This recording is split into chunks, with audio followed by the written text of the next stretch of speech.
ওম শান্তি ২৭ জুন ২০২১ বৰ্ষ প্ৰাতঃ মুৰলী অব্যক্ত বাপদাদা ৰিভাইজ তাৰিখ ২৬ জানুৱাৰী ১৯৮৮ বৰ্ষ। আজিৰ শীৰ্ষক বাক্য সংগম যুগত ১ নম্বৰ পূজ্য হোৱাৰ অলৌকিক বিধি। আজি অনাদি পিতা আৰু আদি পিতাই অনাদি শালগ্ৰাম সন্তানসকলক আৰু আদি ব্ৰাহ্মণ সন্তানসকলক দ্বৈত ৰূপত প্ৰত্যক্ষ কৰি আছেহক। শালগ্ৰাম ৰূপতো পৰম পূজ্য হোৱা আৰু ব্ৰাহ্মণ তথা দেৱতা ৰূপতো গায়ন আৰু পূজ্য যোগ্য হোৱা দুয়োজনে আদি আৰু অনাদি পিতাই দুয়োটি ৰূপেৰে পূজ্য আত্মাসকলক দেখি হৰ্ষিত হৈ আছেহক। অনাদি পিতাই আদি পিতা সহিত অৰ্থাৎ পিতা ব্ৰহ্মা আৰু ব্ৰাহ্মণ সন্তানসকলক নিজতকৈও বেছি দ্বৈত ৰূপত পূজ্য কৰি তুলিছে। অনাদি পিতাৰ পূজ্য বা পূজা কেৱল এক নিৰাকাৰ ৰূপত হয়, কিন্তু ব্ৰহ্মা সহিত ব্ৰাহ্মণ সন্তানসকলৰ পূজা নিৰাকাৰ সাকাৰ দুয়োটি ৰূপতে হয়। গতিকে পিতাই সন্তানসকলক নিজতকৈও বেছি দ্বৈত ৰূপত মহান বুলি মান্যতা দিয়ে। আজি বাপদাদাই সন্তানসকলৰ বিশেষত্বসমূহ প্ৰত্যক্ষ কৰি আছিল। প্ৰত্যেক সন্তানৰে নিজা নিজা বিশেষত্ব আছে। কোনোবাই পিতাৰ আৰু সকলো ব্ৰাহ্মণ আত্মাৰ বিশেষত্বসমূহক জানি নিজৰ মাজত সকলো বিশেষত্বক ধাৰণ কৰি শ্ৰেষ্ঠ অৰ্থাৎ বিশেষ আত্মা হৈ গৈছে আৰু কোনোবাই বিশেষত্বসমূহক জানি আৰু দেখি আনন্দিত হয়, কিন্তু নিজৰ মাজত সকলো বিশেষত্ব ধাৰণ কৰাৰ সাহস নাই। আৰু কোনোবাই প্ৰত্যেক আত্মাত নতুবা ব্ৰাহ্মণ পৰিয়ালত বিশেষত্ব থকা স্বত্বেও বিশেষত্বৰ মহত্বৰে নাচায়, ইজনে সিজনক সাধাৰণ ৰূপত চায়, বিশেষত্বক চোৱা বা জনাৰ অভ্যাস নাই বা গুণগ্ৰাহক বুদ্ধি অৰ্থাৎ গুণ গ্ৰহণ কৰাৰ বুদ্ধি নথকাৰ কাৰণে বিশেষত্ব অৰ্থাৎ গুণক জানিব নোৱাৰে। প্ৰত্যেক ব্ৰাহ্মণ আত্মাত কিবা নহয় কিবা বিশেষত্ব অৱশ্যেই ভৰি আছে। ১৬,০০০ৰ শেষৰ মণিয়েই হওক, কিন্তু তেওঁৰো কিবা নহয় কিবা বিশেষত্ব আছে। সেইবাবেই পিতাৰ দৃষ্টি সেই আত্মাটিৰ ওপৰত পৰে। ভগৱানৰ দৃষ্টি পৰিব অথবা ভগৱানে নিজৰ কৰি ল'ব, তেন্তে নিশ্চয় বিশেষত্ব সমাহিত হৈ আছে। সেইবাবেই সেই আত্মাটি ব্ৰাহ্মণৰ তালিকাত আহিছে। কিন্তু সদায় প্ৰত্যেকৰে বিশেষত্বক চোৱা আৰু জনাৰ ক্ষেত্ৰত ক্ৰমানুসৰি হৈ যায়। বাপদাদাই জানে যে যেনেকুৱাই নহওক লাগিলে জ্ঞানৰ ধাৰণা বা সেৱাত স্মৃতিত দুৰ্বলেই হওক, কিন্তু পিতাক জনাত, পিতাৰ হোৱাৰ বিশাল বুদ্ধি, পিতাক দেখাৰ দিব্য দৃষ্টি এই বিশেষত্বৰো আছে, যিটো আজিকালিৰ নামজ্বলা পণ্ডিতসকলেও জানিব নোৱাৰে, চিনিব নোৱাৰে। কিন্তু সেই আত্মাসকলে জানি ল'লে কোটিৰ মাজত কোনোবা, কোনোবাৰ মাজতো কোনোবা, এই তালিকাততো আহি গৈছে নহয় জানো? সেইবাবে কোটিৰ মাজত বিশেষ আত্মা হৈ গ'ল নহয় জানো? বিশেষ কিয় হৈ গ'ল? কিয়নো উচ্চতকৈ উচ্চ পিতাৰ হৈ গ'ল। সকলো আত্মাৰ ভিতৰত ব্ৰাহ্মণ আত্মাসকল বিশেষ হয়, কেৱল কোনোবাই নিজৰ বিশেষত্বক কাৰ্যত লগায়। সেইবাবে সেই বিশেষত্ব বৃদ্ধি প্ৰাপ্ত হৈ থাকে আৰু আনৰো সেয়া দৃষ্টিগোচৰ হয় আৰু কাৰোবাৰ মাজত বিশেষত্বৰূপী বীজটো আছে, কিন্তু কাৰ্যত অনা এয়া হৈছে বীজক মাটিত সিঁচা। যেতিয়ালৈ বীজ মাটিত সিঁচা নহয় তেতিয়ালৈকে বৃক্ষৰ গজালি নেমেলে, বৃদ্ধি প্ৰাপ্ত নহয়, বিস্তাৰ নহয়, আৰু বহুত সন্তানে বিশেষত্বৰ বীজক বিস্তাৰতো আনে, অৰ্থাৎ বৃক্ষৰ ৰূপত বৃদ্ধিও প্ৰাপ্ত কৰে, ফলো প্ৰাপ্ত কৰে। কিন্তু যেতিয়া ফল ওলায় তেতিয়া ফলৰ লগতে চৰাই চিৰিকটি পক্ষীও আহে খাবৰ বাবে। গতিকে যেতিয়ালৈ ফল ওলাবৰ হয় তেতিয়া এইটোৰ ৰূপত মায়া আহে যে মই বিশেষ হওঁ, মোৰ এইটো বিশেষত্ব আছে। এইটো বুজি নাপায় যে সেয়া পিতাৰ দ্বাৰা প্ৰাপ্ত হোৱা বিশেষত্ব। বিশেষত্বৰে সম্পন্ন কৰাওঁতা পিতা হয়। যেতিয়া ব্ৰাহ্মণ হ'ল তেতিয়া বিশেষত্বৰে সম্পন্ন হ'ল।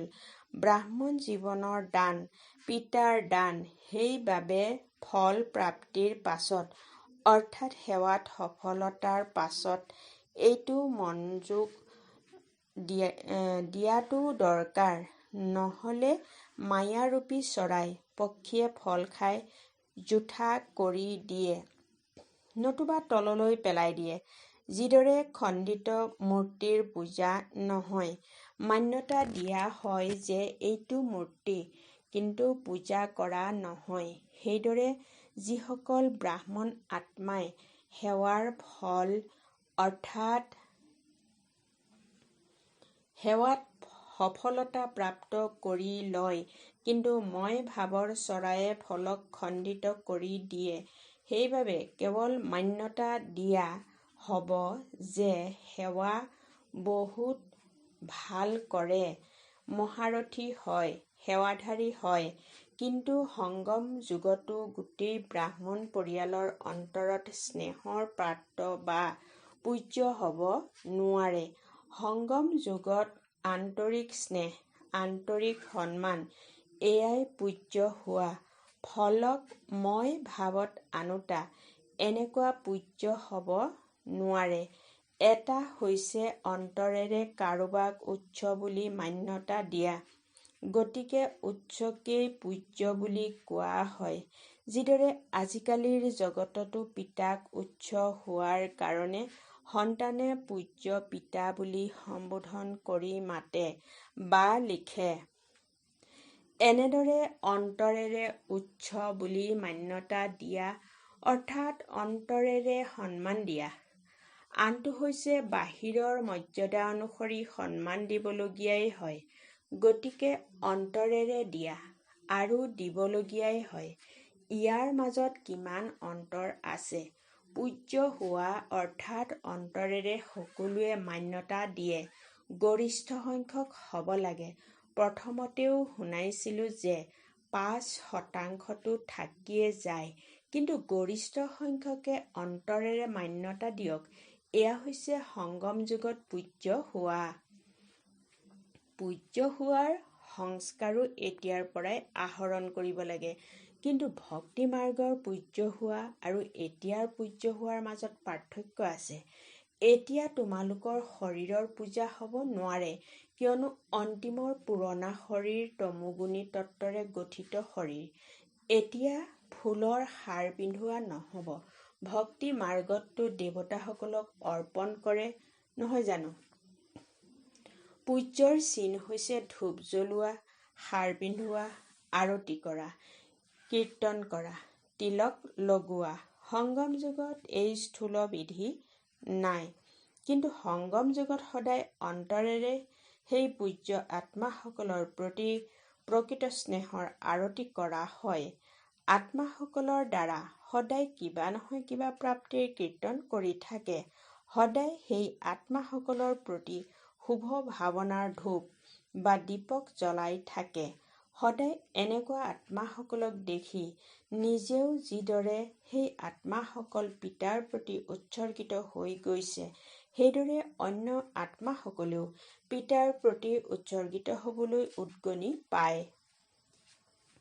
গতিকে পিতাৰ প্ৰতি উৎসৰ্গিত হোৱাৰ হাৰ সদায় সেই আত্মাসকলৰ স্বতঃপ্ৰাপ্ত হয়।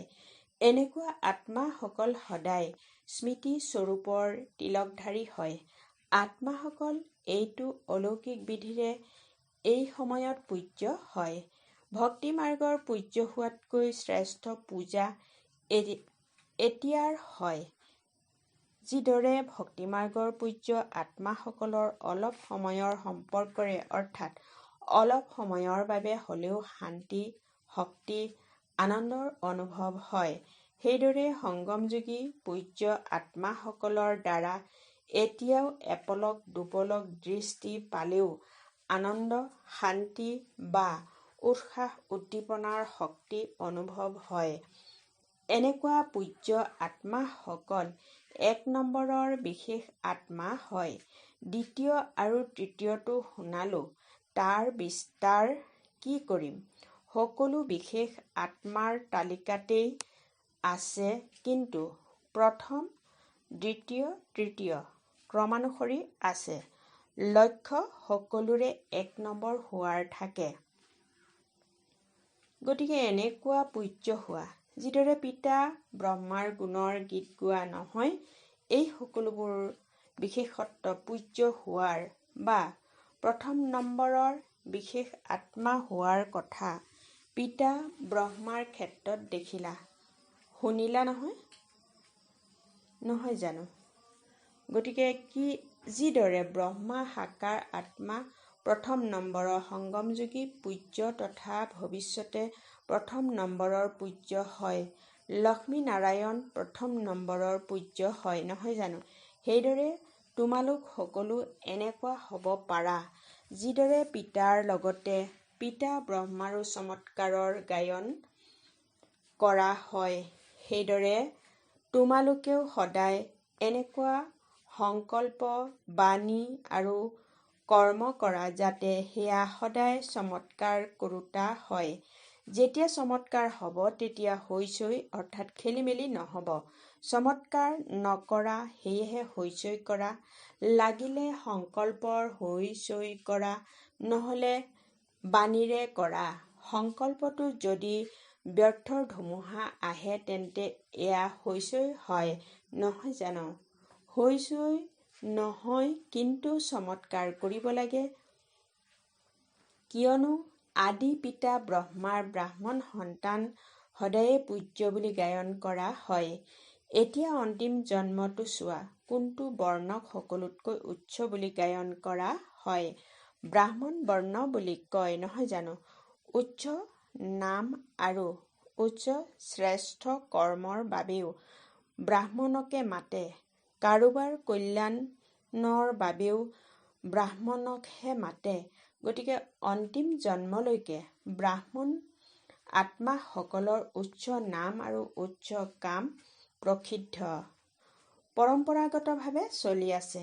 কেৱল নামেৰেই কাম চলাই আছে। কাম তোমালোকৰ, কিন্তু নাম থকাসকলৰো কাম চলি আছে। ইয়াৰ পৰা চোৱা যে সঁচা ব্ৰাহ্মণ আত্মাসকলৰ কিমান মহিমা আছে আৰু কিমান মহান হয়। ব্ৰাহ্মণ নামটিও অবিনাশী হৈ গৈছে, অবিনাশী প্ৰাপ্তিৰে জীৱন হৈ গৈছে। ব্ৰাহ্মণ জীৱনৰ বিশেষত্ব হৈছে পৰিশ্ৰম কম, প্ৰাপ্তি বেছি। কিয়নো প্ৰেমৰ আগত পৰিশ্ৰম নহয়। এতিয়া অন্তিম জন্মতো ব্ৰাহ্মণে পৰিশ্ৰম নকৰে, আৰামেৰে খাই থাকে। কেৱল নামৰো কাম কৰিলেও ভোকত থাকিবলগীয়া নহয়। গতিকে এই সময়ৰ ব্ৰাহ্মণ জীৱনৰ বিশেষত্বৰ চিন এতিয়ালৈকে দেখি আছা। ইমান শ্ৰেষ্ঠ বিশেষত্ব বা বিশেষ আত্মা হোৱা, বুজিলা? বাৰু, বৰ্তমান সময়ত যদি পূজ্য, তেন্তে ভৱিষ্যতলৈও পূজ্য। ইয়াকে বিশেষ আত্মা 1 নম্বৰৰ বুলি কয়। গতিকে পৰীক্ষা কৰা। পিতা ব্ৰহ্মাৰ কাহিনী শুনাই আছে নহয়? এতিয়া আৰু বাকী আছে। পিতা ব্ৰহ্মাৰ এই বিশেষত্ব সদায় সন্মুখত ৰাখা। অন্য কোনো কথাত নাযাবা। বিশেষত্বসমূহক চোৱা আৰু বৰ্ণনা কৰা। প্ৰত্যেককে বিশেষত্বৰ মহত্ব শুনাই বিশেষ কৰি তোলা। অন্যক শুনোৱা অৰ্থাৎ বিশেষ হোৱা, বুজিলা? ভাল বাৰু। চাৰিওফালৰ সকলো 1 নম্বৰৰ বিশেষ আত্মাসকলক, সকলো ব্ৰাহ্মণ জীৱন ধাৰণ কৰোঁতা বিশেষ আত্মাসকলক সদায় পিতা ব্ৰহ্মাক সন্মুখত ৰাখি সমান হওঁতা সন্তানসকলক অনাদি পিতা আদি পিতাৰ দুইটা ৰূপেৰে সকলো শালগ্ৰাম আৰু শাকাৰী ব্ৰাহ্মণ আত্মাসকলক স্নেহ ভৰা স্মৰণ আৰু নমস্কাৰ। দৌলসমূহৰ লগত সাক্ষাৎ। 1 নম্বৰ, সদায় পিতাৰ হাত আৰু সংগ আছে। এনেকুৱা ভাগ্যৱান বুলি ভাবানে? য'ত পিতাৰ হাত আৰু সংগ আছে ত'ত জীৱন সদায় আনন্দদায়ক হয়। মৰহি যাওঁতা নহ'ব, আনন্দিত হৈ থাকিব। যিকোনো পৰিস্থিতিয়ে নিজৰ ফালে আকৰ্ষিত নকৰিব, সদায় পিতাৰ ফালে আকৰ্ষিত হ'ব। সকলোতকৈ শ্ৰেষ্ঠ আৰু সকলোতকৈ বঢ়িয়া পিতা, তেন্তে পিতাৰ বাহিৰে অন্য কোনো বস্তু বা ব্যক্তিয়ে আকৰ্ষিত কৰিব নোৱাৰে। যিসকল পিতাৰ হাত আৰু সান্নিধ্যত প্ৰতিপালিত হওঁতা হয় তেওঁলোকৰ মন অন্য কোনোফালে যাব নোৱাৰে। গতিকে সকলো এনেকুৱা হোৱা নে মায়াৰ প্ৰতিপালনত গুচি যোৱা? সেইটো ৰাস্তা বন্ধ হৈ আছে নহয়। গতিকে সদায় পিতাৰ সান্নিধ্যত আনন্দিত হৈ থাকা। পিতাক পালা, সকলো পালা, কোনো অপ্ৰাপ্তি নাই। কোনোবাই যিমানে হাত সান্নিধ্য এৰুৱাবলৈ চেষ্টা নকৰক, কিন্তু এৰি দিওঁতা নোহোৱা। আৰু এৰিনো যাবা কলৈ? ইয়াতকৈ শ্ৰেষ্ঠ ভাগ্য আৰু থাকিব নোৱাৰে। কুমাৰীসকলটো হয়েই সদায় ভাগ্যৱান। দ্বৈত ভাগ্য। এটা হ'ল কুমাৰী জীৱন ভাগ্য, দ্বিতীয়তে পিতাৰ হোৱাৰ ভাগ্য। কুমাৰী জীৱনৰ পূজা কৰা হয়। যেতিয়া কুমাৰী জীৱন শেষ হয় তেতিয়া সকলোৰে আগত মূৰ দোৱাব লাগে। গৃহস্থী জীৱন হয়েই ছাগলীৰ নিচিনা জীৱন। কুমাৰী জীৱন হৈছে পূজ্য জীৱন। যদি কোনোবা এবাৰো পৰে তেন্তে পৰিলে হাড় ভাঙি যায় নহয়। তেতিয়া যিমানেই প্লাষ্টাৰ নকৰা, ঠিক নকৰা, কিন্তু হাড় দুৰ্বল হৈ যায়। গতিকে বুদ্ধিমান হোৱা, জুতি লৈ পাছত বুদ্ধিমান নহবা। 2 নম্বৰ, সদায় নিজক কল্পৰ বিজয়ী আত্মা বুলি অনুভৱ কৰা নে? অনেকবাৰ বিজয়ী হোৱাৰ ভূমিকা পালন কৰিছা আৰু এতিয়াও পালন কৰি আছা। বিজয়ী আত্মাসকলে সদায় আনকো বিজয়ী কৰি তোলে। যিটো অনেক বাৰ কৰা হয় সেয়া সদায়ে সহজ হয়, পৰিশ্ৰম নহয়। অনেক বাৰৰ বিজয়ী আত্মা হওঁ, এইটো স্মৃতিৰে যিকোনো পৰিস্থিতি অতিক্ৰম কৰাটো খেলৰ নিচিনা লাগে। আনন্দ অনুভৱ হয়নে? বিজয়ী আত্মাসকলৰ বিজয়ৰ অধিকাৰ অনুভৱ হয়। অধিকাৰ পৰিশ্ৰমেৰে পোৱা নাযায়, স্ৰোত পোৱা যায়। গতিকে সদায় বিজয়ৰ আনন্দেৰে অধিকাৰেৰে আগবাঢ়ি আনকো আগবঢ়াই লৈ গৈ থাকা। লৌকিক পৰিয়ালত থাকি লৌকিকক অলৌকিকলৈ পৰিৱৰ্তন কৰা, কিয়নো অলৌকিক সম্বন্ধ সুখ প্ৰদান কৰোঁতা হয়। লৌকিক সম্বন্ধৰ পৰা অল্পকালৰ সুখ প্ৰাপ্ত হয়, সদাকালৰ নহয়। গতিকে সদাকালৰ বাবে সুখী হৈ গলা। দুখীসকলৰ জগতৰ পৰা সুখৰ সংসাৰলৈ আহি গলা, এনেকুৱা অনুভৱ কৰা নে? আগতে ৰাৱণৰ সন্তান আছিলা, গতিকে দুখদায়ী আছিলা। এতিয়া সুখদাতাৰ সন্তান, সুখস্বৰূপ হৈ গলা। 1 নম্বৰৰ এই অলৌকিক ব্ৰাহ্মণসকলৰ পৰিয়াল হয়। দেৱতাসকলো 2 নম্বৰৰ হৈ গ'ল। গতিকে এই অলৌকিক জীৱন প্ৰিয় হয় নহয় জানো? 3 নম্বৰ, সদায় নিজক পদমাপদম ভাগ্যৱান বুলি অনুভৱ কৰা নে? গোটেই কল্পত এনেকুৱা শ্ৰেষ্ঠ ভাগ্য প্ৰাপ্ত হ'ব নোৱাৰে, কিয়নো ভৱিষ্যতে স্বৰ্গতো এই সময়ৰ পুৰুষাৰ্থৰ প্ৰাৰব্ধৰ ৰূপত ৰাজ্যভাগ্য প্ৰাপ্ত কৰা ভৱিষ্যতেও বৰ্তমানৰ ভাগ্যৰ হিচাপত পোৱা যায়। মহত্ব এই সময়ৰ ভাগ্যৰেই, বীজ এই সময়ত সিঁচা আৰু ফল অনেক জন্মলৈ প্ৰাপ্ত হয়। গতিকে মহত্বটো বীজৰেই গণনা কৰা হয় নহয় জানো? এই সময়ত ভাগ্য গঢ়া নতুবা ভাগ্য প্ৰাপ্ত কৰা, এয়া হৈছে বীজ সিঁচা। গতিকে এইটো মনোযোগেৰে সদায় পুৰুষাৰ্থত তীব্ৰ গতিৰে আগবাঢ়ি গৈ থকা আৰু সদায় এই সময়ৰ পদমাপদম ভাগ্যৰ স্মৃতি যাতে জাগ্ৰত ৰূপত থাকে, কৰ্ম কৰি থাকিও যাতে স্মৃতি থাকে, কৰ্মত নিজৰ শ্ৰেষ্ঠ ভাগ্য যাতে পাহৰি নোযোৱা, স্মৃতিস্বৰূপ হৈ থকা, ইয়াক কোৱা হয় পদমাপদম ভাগ্যৱান। এইটো স্মৃতিৰ বৰদানক সদায় লগত ৰাখিবা, তেতিয়া সহজে আগবাঢ়ি গৈ থাকিবা, পৰিশ্ৰমৰ পৰা মুক্ত হৈ যাবা। ভাল বাৰু। প্ৰশ্ন: লৌকিক সম্বন্ধত বুদ্ধিয়ে যাতে যথাৰ্থ নিৰ্ণয় দি থাকে, ইয়াৰ বিধি কি? উত্তৰ: কেতিয়াও লৌকিক কথা ভাবি নিৰ্ণয় ল'ব নালাগে। অলৌকিক শক্তিশালী স্থিতিত থাকি নিৰ্ণয় লোৱা। যিকোনো অতীতৰ কথা স্মৃতিত ৰাখিলে বুদ্ধি সেইফালে গুচি যায়। তেতিয়া অতীতৰ সংস্কাৰো প্ৰকট হয়, সেইবাবে কঠিন হয়। একেবাৰে লৌকিক বৃত্তি পাহৰি আত্মা বুলি বুজি পাছত নিৰ্ণয় লোৱা, তেতিয়া যথাৰ্থ নিৰ্ণয় হ'ব। ইয়াকে কোৱা হয় বিকৰ্মাজিতৰ আসন। অলৌকিক আত্মিক স্থিতিয়েই বিকৰ্মাজিত স্থিতিৰ আসন। এই আসনত বহি নিৰ্ণয় লোৱা, তেতিয়া যথাৰ্থ হ'ব। ভাল বাৰু। বৰদান: সংগী আৰু সাক্ষী ভাৱৰ স্মৃতিৰ দ্বাৰা সকলো বন্ধনৰ পৰা মুক্ত হওঁতা সৰ্বশক্তি সম্পন্ন হোৱা। সৰ্বশক্তিৰে সম্পন্ন হৈ অধীনতাৰ পৰা উপৰাম হোৱাৰ বাবে দুটি শব্দ যাতে সদায় স্মৃতিত থাকে, এটা হৈছে সাক্ষী, আনটো সংগী। ইয়াৰ দ্বাৰা বন্ধন মুক্ত অৱস্থা সোনকালে হৈ যাব। সৰ্বশক্তিমান পিতাৰ সংগ আছে, গতিকে সৰ্বশক্তি স্বতঃপ্ৰাপ্ত হৈ যায় আৰু সাক্ষী হৈ চলিলে কোনো বন্ধনত আবদ্ধ নহবা। নিমিত্ত মাত্ৰ এই শৰীৰত থাকি কৰ্তব্য কৰিলা আৰু সাক্ষী হৈ গলা। ইয়াৰ বিশেষ অভ্যাস বঢ়োৱা। শ্লোগান: অশুদ্ধ আৰু শুদ্ধ দুয়োটাৰে মাজত যদি যুদ্ধ চলি থাকে, তেন্তে ব্ৰাহ্মণৰ সলনি ক্ষত্ৰিয় হোৱা। ওম শান্তি।